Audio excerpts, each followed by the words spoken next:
आपराधिक मानहानि केस में कांग्रेस के पूर्व अध्यक्ष राहुल गांधी को 2 साल की सजा मिलने के बाद अब महाराष्ट्र के पूर्व सीएम उद्धव ठाकरे की भी मुश्किलें बढ़ सकती है।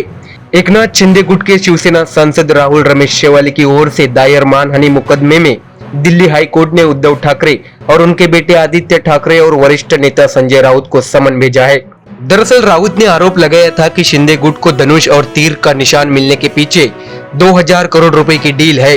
जस्टिस प्रतीक जालान ने सांसद की शिकायत पर सोशल मीडिया वेबसाइट को भी तलब किया। मामले की अगली सुनवाई 17 अप्रैल को होगी। कोर्ट ने गूगल, ट्विटर, राउत और ठाकरे को 30 दिनों के भीतर लिखित जवाब देने को कहा है। शेवाली की ओर से वरिष्ठ अधिवक्ता राजीव नायर ने अदालत से कहा कि राउत और अन्य को आगे मानहानिकारक आरोप लगाने से रोकने के लिए आदेश पारित किया जाए। हालांकि कोर्ट ने यह कहते हुए भी कोई अंतरिम आदेश पारित करने से इनकार कर दिया कि वह पहले सभी पक्षों की सुनेगी। अदालत ने कहा कि यह सब राजनीतिक लड़ाई है। जहां तक संस्थानों की बात है, इन सब से निपटने के लिए चुनाव आयोग के कंधे काफी मजबूत है। अदालतों की तरह लोग अदालतों के बारे में तरह तरह की बातें करते हैं। कोर्ट ने आगे कहा कि अभी उसकी ओर से कोई टिप्पणी नहीं की जा रही है कि आरोप सही है या गलत। कोर्ट ने कहा, मैं केवल यह कह रहा हूं कि मैं रिकॉर्ड पर हलफनामा होने के बाद मैं सवाल निर्धारित करूंगा। दरअसल 19 फरवरी को एक ट्वीट में राउत ने दावा किया कि 2000 करोड़ रुपए शुरुआती आंकड़े हैं और यह 100% सच है। राज्यसभा सांसद ने सबूत होने का दावा करते हुए कहा था कि जल्द ही खुलासा करेंगे। उन्होंने कहा था कि सत्ताधारी दल के करीबी बिल्डर ने उन्हें जानकारी दी है। उन्होंने संवाददाताओं से ये भी कहा कि जिस तरह से भारत के चुनाव आयोग ने महाराष्ट्र के मुख्यमंत्री एकनाथ शिंदे के नेतृत्व वाले गुट को असली शिवसेना के रूप में मान्यता दी, वह न्याय नहीं बल्कि बिजनेस था।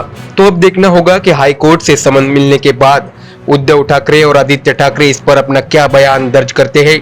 Bureau report, MDR news. Veer Savarkar पर कांग्रेस नेता राहुल गांधी की टिप्पणी से राजनीतिक माहौल गर्म हो गया है। इसी को लेकर शिंदे गुट और बीजेपी ने उद्धव ठाकरे को निशाने पर लेना शुरू कर दिया है। वीर सावरकर के मुद्दे पर उद्धव ठाकरे को महाविकास आघाड़ी छोड़ने की चुनौती दी गई थी। उद्धव ठाकरे ने भी आक्रामक रुख अख्तियार करते हुए विपक्षी दलों की बैठक का बहिष्कार किया। इस पृष्ठभूमि के खिलाफ राहुल गांधी ने आखिरकार आज एक कदम पीछे हट लिया है। दरअसल इससे पहले राहुल गांधी ने वीर सावरकर का नाम लिया और मोदी सरकार पर निशाना साधा था। इस पर राहुल गांधी के साथ ही बीजेपी ने भी उद्धव ठाकरे की आलोचना की थी। बीजेपी की तरफ से सार्वजनिक चुनौती दी गई थी कि उद्धव ठाकरे कांग्रेस छोड़ दे और महाविकास आघाड़ी से बाहर आ जाए। साथ ही मुख्यमंत्री और उप मुख्यमंत्री ने भी राहुल गांधी के अपमान के खिलाफ सावरकर गौरव यात्रा निकालने का ऐलान किया। तो उद्धव ठाकरे ने भी राहुल गांधी को चिताया कि वीर सावरकर हमारे भगवान हैं और हम उनका अपमान बर्दाश्त नहीं करेंगे। वही ठाकरे गुट ने विपक्षी दल की बैठक का भी बहिष्कार किया था। अंततः एनसीपी प्रमुख शरद पवार ने विवाद की मध्यस्थता की। ऐसे में आज जो विपक्षी दलों की बैठक हुई, इस बैठक में 18 विपक्षी दलों की बैठक में सभी दलों ने इस बात पर सहमति जताई है कि वे किसी अन्य विपक्षी दल और खासकर राहुल गांधी के सहयोगियों के भावनात्मक मुद्दों पर बयान नहीं देंगे। राहुल गांधी ने भी आश्वासन दिया है कि वह सावरकर के मुद्दे पर बयान नहीं देंगे। इसके साथ ही बैठक में ये भी बात हुई कि कांग्रेस को और भी सक्रिय होने की जरूरत है और विपक्षी दलों के नेताओं से संपर्क में बने रहने को कहा है। बैठक में यह भी तय हुआ कि कांग्रेस नेता राहुल गांधी और सोनिया गांधी विपक्षी दलों के नेताओं से मुलाकात करेंगे। तो अब देखना होगा कि उद्धव ठाकरे ने सावरकर के मुद्दे पर राहुल गांधी को निशाने पर लेते हुए कांग्रेस ने जो समझौते वाला रुख अख्तियार किया है, इस पर बीजेपी कांग्रेस पर कितना आक्रामक होती है, ये देखने वाली बात होगी। Bureau report, MDR news. पिछले 12 दिन से फरार खालिस्तानी समर्थक अमृतपाल सिंह किसी भी वक्त सरेंडर कर सकता है। सूत्रों के मुताबिक अमृतपाल सिंह के दमदमा साहिब में सरेंडर करने की अटकलें तेज है। इस खबर के बाद से ही पंजाब पुलिस अलर्ट हो गई है और स्वर्ण मंदिर के आसपास सुरक्षा बढ़ा दी गई है। अकाल तख्त के जत्थेदार भी अमृतपाल के साथ जा सकते हैं। हालांकि अमृतपाल के सरेंडर से पहले 3 शर्तें रखने की भी खबर सामने आई है। इसके अनुसार पहली शर्त है कि इसे सरेंडर दिखाया जाए, गिरफ्तारी नहीं, और उन्हें पंजाब की जेल में ही रखा जाए, जेल या कस्टडी में पिटाई न की जाए। उधर पुलिस ने अमृतपाल के 2 सहयोगियों को हिरासत में लिया है। ये दोनों होशियारपुर में अमृतपाल सिंह की गाड़ी के पीछे चल रहे थे। इससे पहले अमृतपाल सिंह को होशियारपुर में देखा गया था। होशियारपुर में एक इनोवा कार में अमृतपाल सिंह को देखा गया था, लेकिन जैसे ही पुलिस ने घेर कर अमृतपाल को पकड़ने की कोशिश की, तब वो कार खाली मिल गई थी। पूर्व दिल्ली के रमेश पार्क इलाके में वारिस पंजाब दे के प्रमुख अमृतपाल सिंह को भी देखा गया था। उसका एक CCTV फुटेज भी अभी सामने आया है, जिसमें वह बिना पगड़ी के चश्मा पहने चल रहा है। जबकि उसका साथी पप्पलप्रीत उसके पीछे चल रहा है। सूत्रों के मुताबिक अमृतपाल रमेश पार्क इलाके में एक महिला के यहाँ रुका गया था जो पप्पलप्रीत की जानकार है और दोनों की मुलाकात किसान आंदोलन के दौरान हुई थी। सुरक्षा एजेंसियों के सूत्रों के मुताबिक अमृतपाल सिंह अकाल तख्त में सरेंडर करना चाहता है, लेकिन पंजाब पुलिस ने होशियारपुर में उसे घेर लिया था। फिर अमृतपाल सिंह वहां से गाड़ी छोड़कर भाग गया था। तो अब देखना होगा कि अमृतपाल सिंह द्वारा सरेंडर होने की खबर सामने आने के बाद भगवंत मान सरकार उस पर क्या एक्शन लेती है।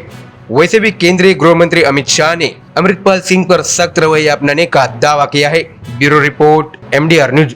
कर्नाटक विधानसभा चुनाव की तारीखों का ऐलान हो गया है। साथ ही 224 विधानसभा क्षेत्रों में हलचल बढ़ गई है। राज्य में सियासी समीकरण तेज हो गया। कर्नाटक में 51 आरक्षित सीटें चुनाव में महत्वपूर्ण भूमिका निभाती है। 2008 से अंतिम परिसीमन किया गया था। इस परिसीमन के विश्लेषण से पता चलता है कि जिस पार्टी ने सबसे अधिक आरक्षित सीटें जीती उसी ने कर्नाटक में हमेशा सरकार बनाई है। कर्नाटक में 51 सीटें में से 15 अनुसूचित जनजाति यानी ST और 36 अनुसूचित जाति यानी AC के लिए आरक्षित है। जेडीएस ने 2008, 2013 और 2018 के चुनावों के रिजल्ट देखे तो जेडीएस को खास आरक्षित सीटों पर जीत नहीं मिली थी। वही कांग्रेस और बीजेपी 3 सीटों के अंतर से कांटे की टक्कर पर थी। जितनी बार कांग्रेस ने सरकार बनाई, आरक्षित सीटों की संख्या के मामले में बीजेपी के मुकाबले उसका प्रदर्शन कहीं बेहतर रहा है। तो वही 2008 में जब BS येदियुरप्पा ने बीजेपी का नेतृत्व किया तो भगवा पार्टी ने आरक्षित 51 सीटों में से 29 सीटों पर जीत हासिल की थी, जबकि कांग्रेस को 17 सीटें मिली थी। 2013 में सिद्धरामैया की कांग्रेस सरकार सत्ता में आई, तब कांग्रेस ने कुल आरक्षित सीटों में से 27 सीटें जीती थी, तो वही बीजेपी को महज 8 सीटों से ही संतुष्ट करना पड़ा था। हालांकि कांग्रेस के अनुसूचित जाति नेता और पूर्व मंत्री प्रियंक खड़गे ने कहा, हम इन चुनावों में अंतर को बड़ा करेंगे। उन्होंने सरकार की हालिया आरक्षण नीति और अन्य बातों के अलावा अनुसूचित जातियों और जनजातियों के बीच समग्र असंतोष को कांग्रेस के विश्वास के लिए जिम्मेदार ठहराया, जबकि कांग्रेस का तर्क है कि नई नीति विभाजनकारी है और प्रमुख लिंगायत और वोक्कालिगा समुदायों को एक कच्चा सौदा मिला है। बीजेपी को लाभ मिलने का भरोसा है। बीजेपी SC मोर्चा के प्रमुख चलावाड़ी नारायण स्वामी ने कहा, विपक्ष के मन में केवल असंतोष है और शिकारीपुरा में सोमवार की हिंसा के पीछे भी उन्हीं का हाथ है। चलावाड़ी ने कहा कि समुदाय बीजेपी से खुश नहीं है और नवीनतम नीति केवल हमारी ताकत में इजाफा करेगी। उन्होंने कहा कि हम आरक्षित सीटों पर अपनी संख्या में सुधार करेंगे और 2008 के प्रदर्शन को भी तोड़ेंगे। आरक्षण में हालिया बदलाव के बिना भी बीजेपी का प्रदर्शन कांग्रेस के लगभग बराबर हो गया है। ऐसी सीटों पर गैर समुदाय SC और ST वोटों के समेकन के लिए अन्य बातों के अलावा जिम्मेदार ठहराया जाता है। दरअसल इन पूरी बातों पर मल्लिकार्जुन खड़गे के बेटे प्रियांक खड़गे ने भी अपना स्पष्टीकरण दिया। उन्होंने कहा, लक्ष्य हमारे 2013 के प्रदर्शन को बेहतर करना है। प्रियांक ने यह इंगित करते हुए कि SC और ST के बीच भी कई उप संप्रदाय है, कहा कि वर्षों से भाजपा के उम्मीदवारों का चयन केवल जीतने की क्षमता पर निर्भर करता है। वही कांग्रेस वास्तव में सभी वर्गों के लिए प्रतिनिधित्व सुनिश्चित करने की कोशिश करती है। प्रियंक ने कहा कि इस बार पहली बार स्क्रीनिंग कमेटी के पास सिफारिशें जाने से पहले SC और ST समुदाय के सभी वरिष्ठ नेताओं का एक अनौपचारिक पैनल था जो आम सहमति पर पहुंचा था। हमें इस बार अधिक आरक्षित सीटों पर जीत का भरोसा है।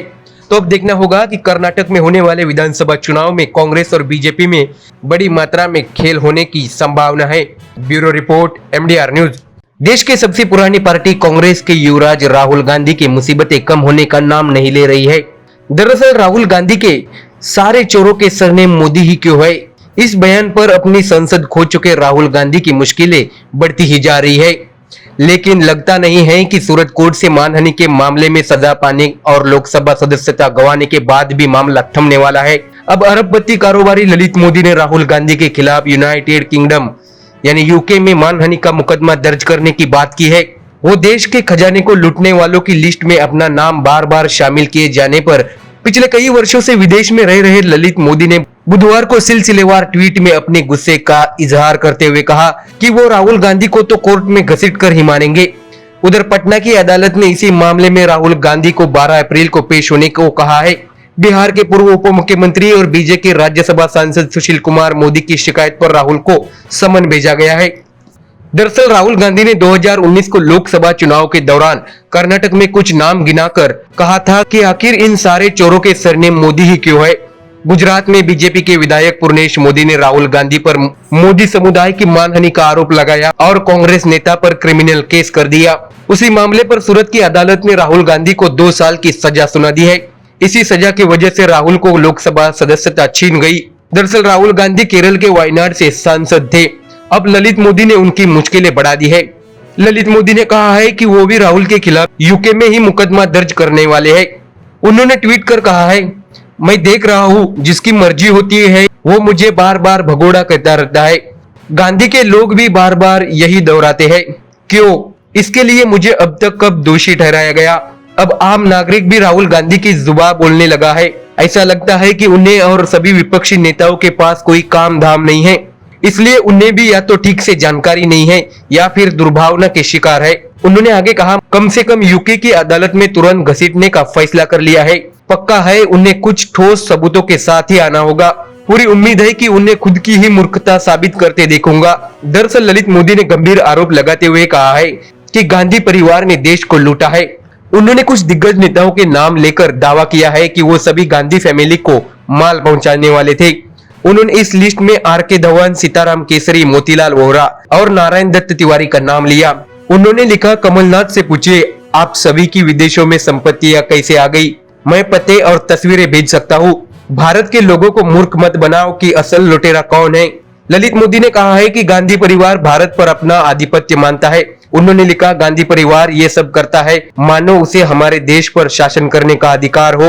उन्होंने कहा कि वो भारत लौटने को तैयार है, लेकिन तब तक नहीं जब तक कि असल दोषियों पर कार्रवाई के लिए कठोर कानून नहीं बन जाए। उन्होंने कहा कि पिछले 15 वर्षों में उन पर एक पैसे के घपले का भी आरोप नहीं हुआ है, लेकिन यह जरूर तय है कि मैंने इस दुनिया का सबसे बड़ा स्पोर्टिंग इवेंट तैयार किया जिससे करीब 100 अरब डॉलर बने। उन्होंने कहा, एक कांग्रेस नेता को यह भूलना नहीं चाहिए कि 1950 के शुरुआती दशकों में मोदी परिवार ने उनके और अपने देश के लिए उनकी कल्पना से भी ज्यादा किया है। मैंने भी इतना किया जितना वो पूरी जिंदगी में करने का सपना भी नहीं देख सकते। इसलिए अपने गांधी परिवार की तरह भोगते रहो भारत के लुटेरों।